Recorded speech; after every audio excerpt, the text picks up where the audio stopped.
313 ایمان والے ہیں اور 1000 بے ایمان ہے. فتح کس کی فتح ہوئی؟ 313 ایمان والوں کی فتح ہوئی. صرف 8 لوگوں کے پاس تلواریں تھی. 8 لوگوں کے پاس، 8 لوگوں سے زیادہ کے پاس تلوار نہیں. اس میں بھی کسی کے پاس ٹوٹی ہوئی ہے، کسی کے پاس بنگالود ہے، کسی کے پیٹ پر اللہ اکبر بھوک کی وجہ سے سلوٹیں پڑی ہوئی ہے. بھوکے پیاسے لباس بھی ان کے پاس مکمل نہیں، مگر دلوں میں ایمان تھا. 1000 لوگوں کو دھول کے آئی. احد کا وہی حال، خندق کا وہی حال، خیبر کا وہی حال. کربلا میں دیکھ لو 72 مضبوط ایمان والے ہیں. اللہ اکبر. اور 22,000 کا لشکر مشکوک طبیعت کے لوگ ہیں. ان مشکوک طبیعتوں پر جو حاوی ہوئے ہیں وہ 72 مضبوط ایمان والے حاوی ہوئے ہیں. اللہ تو فرمائے دنیا جانتی ہے کہ ایمان کی طاقت وہ طاقت ہے کہ سارے ہتھیار کی طاقت اس کے سامنے زیر ہے، کوئی کام نہیں آ سکتا. اس لیے وہ ہمارا ایمان چھیننا چاہتے ہیں. عبداللہ نام تو ہو، عبد الرحمن نام تو ہو، غلام مصطفیٰ نام تو ہو، عبد المصطفیٰ نام تو ہو، مگر تمہارے پاس ایمان نہ رہے، ایمان کا توتا اڑ جائے. آج میں آپ کو بتاؤں اب ایمان چھیننے کے لیے ظالموں نے کیا کیا. فلمیں ایجاد کی گئی، ڈش ایجاد کیے گئے، گانے ایجاد کیے گئے اور بڑی شرارت کے ساتھ اس میں کلمات کفریہ کی آمیزش کر دی گئی. کلمات کفریہ اس میں ملا دیے گئے. اللہ اکبر. پھر کیا ہوا؟ اللہ ہمارے علماء سے پوچھے، یہاں مفتیان کرام اگر اہل افتاء موجود ہیں وہ یقیناً میری بات کی تصدیق کریں گے. شارح بخاری علامہ شریف الامجدی صاحب رحمۃ اللہ تعالی علیہ سے پوچھا گیا اگر کسی گانے میں کلمہ کفریہ موجود ہو اور کوئی بندہ اس کو خوش رہ کر کے سنے، یعنی راضی رہ کر کے سنے یا راضی رہ کر کے گنگنائے تو کیا ہوگا؟ تو علامہ نے جواب دیا وہ کافر ہو جائے گا، اسلام سے نکل جائے گا، اس کی بیوی اس کے نکاح سے باہر ہو جائے گی.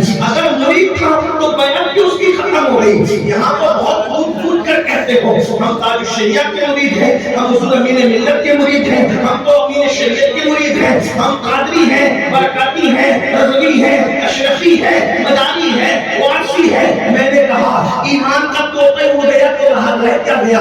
بتاؤ کتنے لوگ ہیں جن کے کانے جن کے کانوں کی آواز سے محفوظ ہے. مجھے بتاؤ کتنے کان ہیں جو گانے نہیں سنتے، کتنے کان ہیں جو کانوں سے محفوظ ہے. شارح بخاری کا فتویٰ بھول گئے. شارح بخاری نے اپنی طبیعت سے نہیں، اسلام کے اصولوں کے مطابق کیا. کلمات کفریہ کوئی راضی رہ کر کے سنے، کلمات کفریہ پر کوئی راضی رہا، سنا یا گایا وہ کافر ہو گیا. اب بتاؤ مجھے اللہ اکبر. اسی وقت اسی کا نام ہے جب جلسے میں نعرے لگا کر کے چلے جائیں کتنے اشعار تم نے سنے ہیں اپنے من میں ڈوب کر باجا سنا کے زندگی تو اگر میرا نہیں بنتا نہ بن اپنا تو بن. مجھے بتاؤ ایمان کا تحفظ کیسے ہوگا؟ جو قوم کانوں کے دروازے پر ایمان کا سودا کر چکی ہو، جو قوم کانوں کے دروازے پر ایمان کو فراہم کر چکی ہو، وہ قوم کس طریقے سے ترقی پا سکتی ہے، وہ قوم کس طریقے سے کامیاب ہو سکتی ہے. اللہ اکبر. بلال حبشی کو پیٹا جا رہا ہے، اتنا پیٹا جا رہا ہے کہ اللہ اکبر سینے پر پتھر ہے، نیچے گرم مجلسات ہے اور جب پیٹا جاتا ہے کہا جاتا ہے بلال کلمات کفریہ کہو. بلال کہتے ہیں احد احد احد. اللہ ایک ہے، اللہ ایک ہے، اللہ ایک ہے. مجھے بتاؤ وہاں توڑے اور چابک بلال کا ایمان نہ چھین سکے اور ہم نے گانوں کی دہلیز پر ایمان کا سودا. پھر بھی اللہ کی مدد کیوں نہیں آتی؟ پھر بھی اللہ کی مدد کیوں نہیں آتی؟ یاد رکھنا جلسوں میں بھیڑ کرنے سے انقلاب نہیں آتا. سر سیاسی جلسوں میں گنے جاتے ہیں، مذہبی جلسوں میں نہیں. یہاں تو چند صاحب دل ہو 72 اتنے ہی کافی ہوا کرتے ہیں. آپ کو جلسوں میں بڑی تعداد میں دیکھ کے اللہ کا شکر ادا کرتے ہیں ہماری قوم ہمیں سننے آگے تیرا شکر ہے، لیکن ہمارے کلیجے ٹھنڈے نہیں ہوتے. ہمارے کلیجے اس وقت تک ٹھنڈے نہیں ہوں گے جب تک ہماری قوم اپنے علماء کی، اپنے مشائخ کی، اپنے خطبہ کی باتوں کو سنجیدگی سے لگے روزانہ سنتے ہیں. آپ کو نہیں پتا اللہ کے رسول صلی اللہ علیہ وسلم نے ارشاد فرمایا کچھ لوگوں کے مکان راتوں رات ڈھا دیے جائیں گے. آپ کی توجہ چاہیے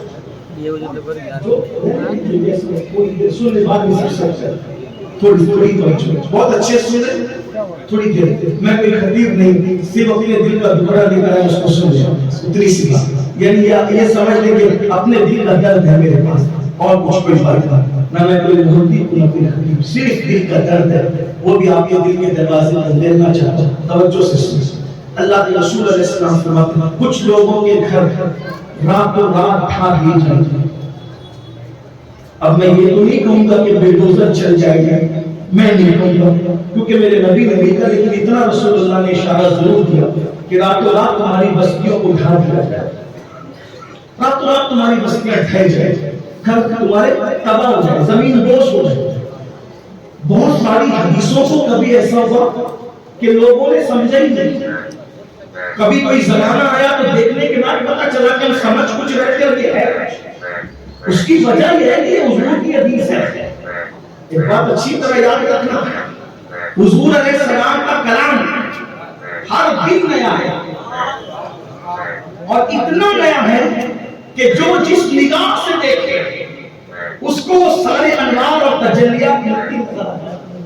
بھائیوں وہ سید الفصحاء ہے, سید الفصحاء کے سردار ہیں, اور ان کے آگے عرب کے فصحاء کی کیفیت کو میرے امام یوں بیان کرتے ہیں, فصحاء عرب کے بڑے بڑے تیرے آگے کیوں میں تگڑے نچے, کوئی جانے منہ میں زبان نہیں بلکہ جسم میں جان نہیں. جب وہ جانے کائنات جلال کرتے ہیں تو بڑے بڑے فصحاء کی کیفیت یہ ہوتی ہے کہ وہ سر کا اشارہ کرنا بھی بھول جاتے ہیں. ان کی فصاحت اور بلاغت کا عالم یہ ہے, اللہ اکبر, کیونکہ وہ اپنی مرضی سے کبھی کلام کرتے ہی نہیں, زبان ان کی ہوتی ہے, کلام خداوند قدوس کا ہوتا ہے.